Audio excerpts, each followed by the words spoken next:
Hey everybody, it's me, Comic Crack. Just finished watching the last chunk of the round table. It was good to kind of catch up there for a bit as well. It's been too long, everybody. I tried to do this last night and then my phone ran out of juice, so I was unable to finish my thoughts. They won't be as oh my god today because I've kind of had a day to sit with it, but I still wanted to. I know if you follow me on Twitter, you do see that I'm posting pictures of this series, and I have mentioned it a few times in previous videos. Trying not to oversaturate everybody with this, but it's just a book that's really taken me by surprise. So Johnny Zero had sent me a few issues quite a while ago. I flipped through them, briefly read them. They were okay. It wasn't anything that grabbed me. It wasn't at the beginning of an arc or anything, or beginning of the series or anything. And I only had the few issues, so I never really looked into it any further. You know, I feel like I was kind of missing out. It's good. I think this is a better way now that I have so many issues in a row, and being able to read it all the way through is really great. So, starts off with an Eclipse magazine, then has a 9-issue series in Eclipse Comics, and then gets kind of swept up by Aardvark Vanheim and Renegade Press. Aardvark Vanheim obviously being Dave Sim of Cerebus, well, maybe not obviously, being Dave Sim of Cerebus fame, and Renegade Press being his wife at the time, although at this point they've been separated, I think, a couple of years. This may be what I read online, I can't remember. Anyway, so she kind of takes over the titles that aren't Cerebus and puts it under the banner of Renegade Press. And when Max Collins and Terry Beattie came over to Renegade, they wanted to try something a little different. They wanted to try some duotone work with the book. So in the Eclipse magazine, it was black and white. The 9-issue Eclipse series was color, 4-color, and I thought it looked great. I don't think they were as happy with it. They were I believe in some of the issues, they were some of the naysayers against, like, the Baxter stock. So now they like this being back kind of on newsprint and going for this duotone look, which is completely striking. If you saw my last video, I was talking to Rasa was in the chat room there, and I was talking to her and showing her some, well, talking to all of you, but addressing her and showing her some of the interiors, because I've got a stack of these that I'm sending to her. Just showing some of the way that stuff stands out to you. It really just jumps off the page. I think there's a really great use of it. Has it been spot on the entire time so far? No, there was maybe a couple of moments where, even in one of the letters, somebody says there was a blue issue early on, one of the first blue issues, where the blues were a little too dark on some of the panels, and he made a very good point, and I hadn't really thought about it until he said it. The reason that I agree with him, because I think this is maybe the reason why I didn't like it either. It brought up the backgrounds too much to the forefront, so everything was kind of on one plane, as opposed to, you were kind of losing some of that depth within the panel. It didn't register to me when I was first reading it, but seeing him say that and going back and looking at the issue, he was absolutely correct about that. So anyway, they kept trying these different colors to kind of push the story forward, and it really, really works. Has a really fantastic effect. So the reason these two are out is because these two kind of had me saying "oh shit" out loud. I'd heard stories about some of the subject matter that Miss Tree tackled in her comics. Have some abortion stuff coming up, for example. I think she gets committed to an insane asylum at one point. She has kind of a Dirty Harry outlook where it's shoot first and ask questions later kind of thing, and, you know, let's just get these punks. These two issues have to do with child abduction and being sold into kind of like the sex trade, and it is unreal. Again, it's some of these, when you get these kind of topics in a comic, whether it's sometimes you get some things subtextually, so you'll get like, I can't think of an example, just even if it's a superhero comic or if it's a comic about animals, they can kind of tackle that type of subject matter, and it allows for some kind of, you kind of get to take a step back from it and kind of see it through this very kind of safe set of eyes, because it's not directly in your face. With Ms. Tree, this shit is directly in your face. There is no, they're not blunt and graphic about it by any stretch, not at all, but they don't shy away from kind of calling it what it is, even at a point in one of the issues. So, where she drops a bullet down one of the local pimp's pants and says, if I hear that you have this boy, the next bullet is going to be coming at you with a lot more force than this one, kind of thing, like sending a message to the pimps on the street who are kind of lurking around the bus depots.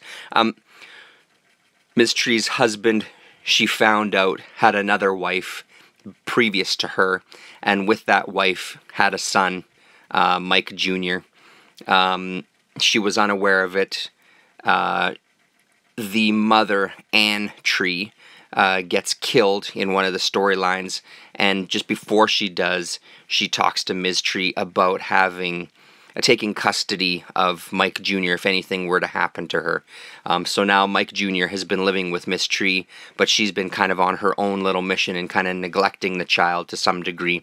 She's hired a full-time bodyguard to kind of protect them, because in our overarching story, there's a gangster that is kind of out to get Ms. Tree. It's the same gangster Muerta, who killed her husband. So she's been kind of focused on other things, and her sort of stepson now, I guess, has been moving kind of away from her. Stepson runs away with a buddy of his, and this is what sparks this whole thing, and she kind of chases down this trail and finds where he is, and the small town that she goes to search for him has had a number of child abductions and missing children, presumed dead. So it's just kind of, it goes full bore. And again, there's no kind of mincing words. When she finally does find her son,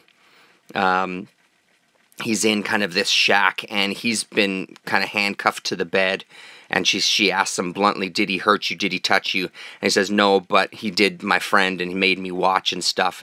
And it's just really like, oh my god, harrowing kind of story. And then, of course, at the end of the day, spoiler alert, so if you are planning to read it, just stop now. At the end of the day, she kind of tracks down this guy, rescues her stepson. They're on their way to leaving, and the guy that she's with that's kind of helped her along this path says, what should we do about him? And she says, stay right here. All it is panels looking on the outside of the house, and all you see is the gunshot, and she's gone in and killed the guy, basically.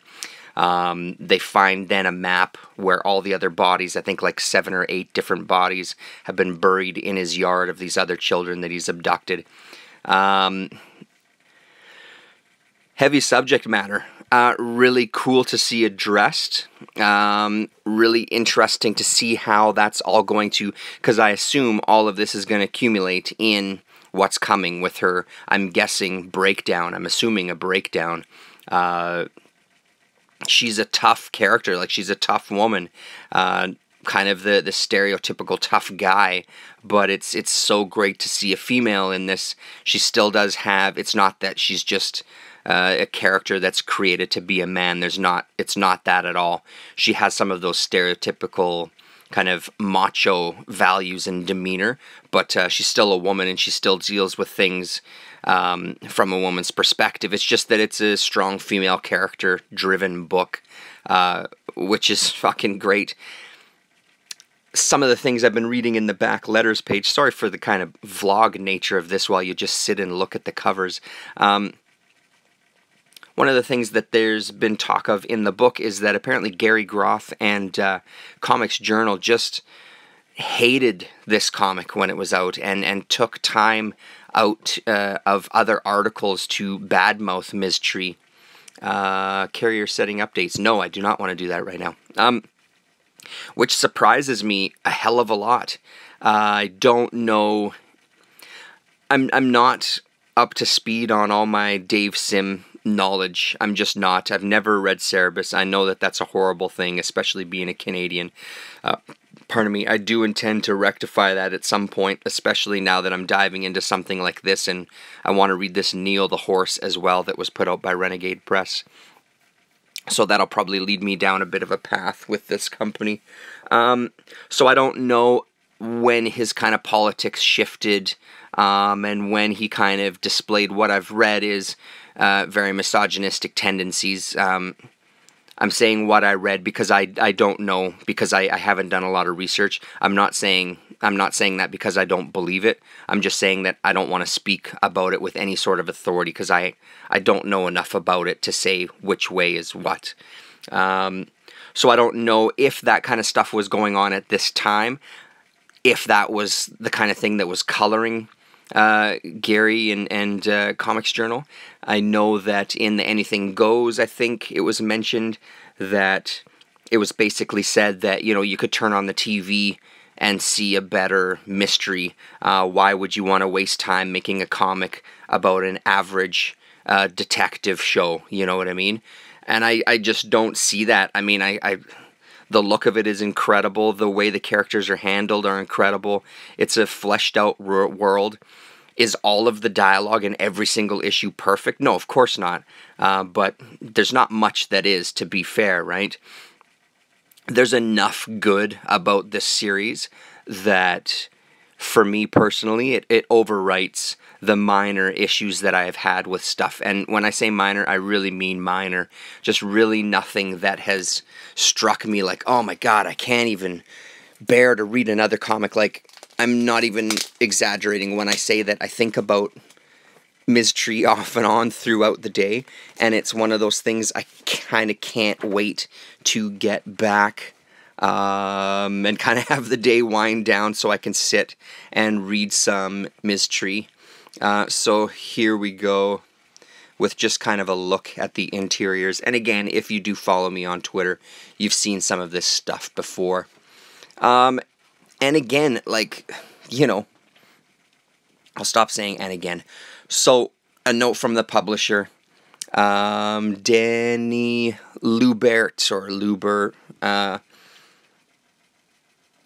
It's just something that I've mentioned before, and I know Sleepy Reader has mentioned it, and I know a few guys have mentioned it in the past. To be able to immerse yourself in these worlds of the publishing company, even when they're talking about their little bit of trials and tribulations, or little bit of small victories, or where I'm moving to California to kind of pick up with Renegade Press there, etc., etc. Plus they made the comic, at this point they extended the comic by a few pages to accommodate some ads, but also to be able to include another page of letters. So you're sitting at least 3 pages, sometimes 4 pages of letters within each book that they respond to, or Max Collins does anyway. Terry Beattie, they always joke, is too busy kind of working on art for the next issue. He responds to most of them, sometimes with smart-ass comments, which are just flippin' hilarious. But yeah, so it just really helps immerse yourself in the world, and reading all these letters that have come in, most of them praising the book and even praising the duotone process. But they also don't shy away from publishing letters that try to rip him a new asshole as well, of like, you know, you've ruined the comic. Within these, there's also this Mike Mist Minute Mysteries. So they have kind of a mystery, and it kind of gives you a chance to solve it at the end. They have the answer kind of upside down, this particular one being about a comic collector. What else did I want to say? So yeah, it helps to kind of draw you into the whole era the whole time. So here's that final page. rescuing him. So kind of nails him, takes the boy outside. They have a little chat. She goes back in. All you see is the house kablam. Comes out with the gun still smoking. He's all better now. And it's just, I love it. I really do love it. There is, and then, you know, the ads that they do include are for other books. It's not, so for example, here's a great Jackson one-page ad. The Spirit, Dope Comics, Harold Head, Will Eisner. So really great stuff. Shatter, the good old Shatter. Some other books from Vortex. Stig's Inferno, Post Brothers. I've got a number of these again, thanks to Johnny Zero. It's the next one I'd like to start digging into. So yeah, I mean, a part of me misses.